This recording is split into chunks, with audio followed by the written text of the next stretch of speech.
any time you, as it were, voluntarily let up control, in other words, cease to cling to yourself, you have an access of power.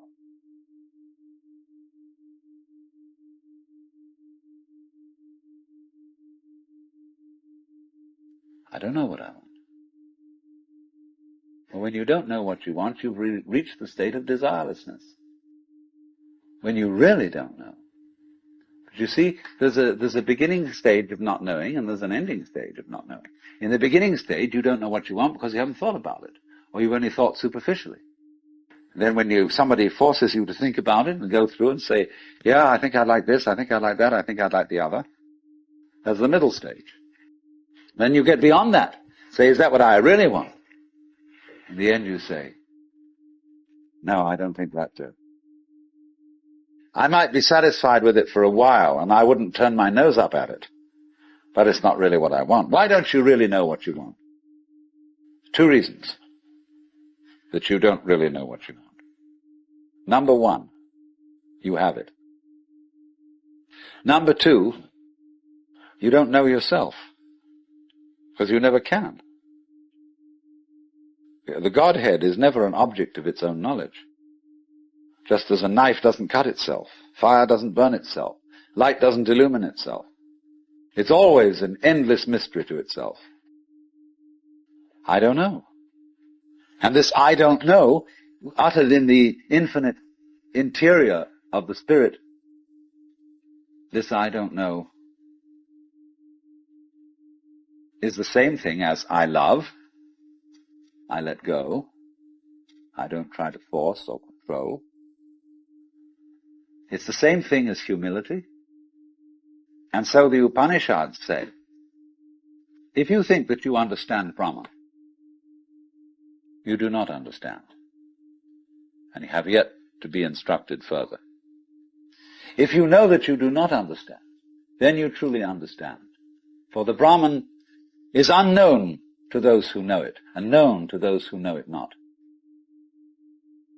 And the principle is that any time you, as it were, voluntarily let up control, in other words, cease to cling to yourself, you have an access of power. Because you're wasting energy all the time in self-defense, trying to manage things, trying to force things to conform to your will. The moment you stop doing that, that wasted energy is available. And therefore you are, in that sense, having that energy available, you are one with the divine principle. You have the energy. When you're trying, however, to act as if you were God, that is to say, you don't trust anybody and you're the dictator and you have to keep everybody in line, you lose the divine energy. Because what you're doing is simply defending yourself. So then, the principle is, the more you give it away, the more it comes back. Now you say, I don't have the courage to give it away. I'm afraid. And you can only overcome that by realizing, you better give it away because there's no way of holding on to it.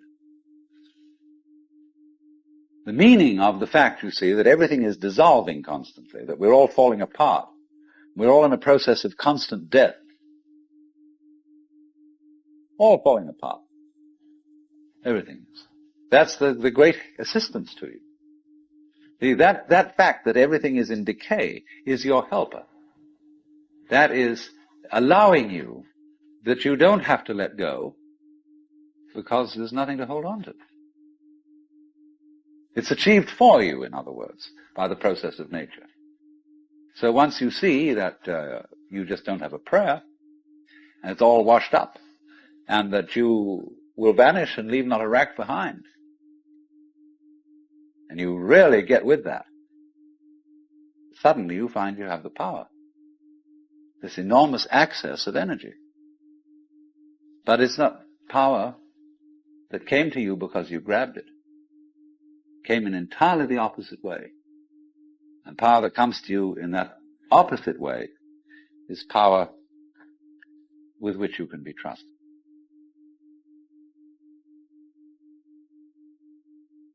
There's a little game going on, which I'm going to initiate you into. And it's played in Zen. It works like this. If you go to a teacher and ask for spiritual instruction, or even if you come to a seminar like this, you are, by doing that, confusing yourself. Because you are looking for what you're asking for outside, as if someone else could give it to you, as if you didn't have it. So the teacher knows that as long as you do that, you haven't understood. But he doesn't just tell you to go away. Or we may sometimes just say, go away, I'm too busy. And in any case, I can't tell you anything. Well, people won't take that for an answer. They won't take no for an answer. And furthermore, if he just said, go away, they would just find some other teacher who would exploit them and maybe keep them as followers for years and acquire a great deal of money by so doing. But what he does is another thing. He tries to give them the put down, as if to say, you have a great long distance to go yet. Your attainment is not at all perfect. And they're always talking about other sects and other schools and saying, well, they haven't really got the point, you see? So that you keep losing faith in yourself and feeling, my goodness, I haven't yet attained this thing. And that keeps you working. But all the time, you're being talked out. It's like someone who's a pickpocket and he's stolen your own watch and is selling it to you. But just so long as you can be talked out of yourself, you deserve to be.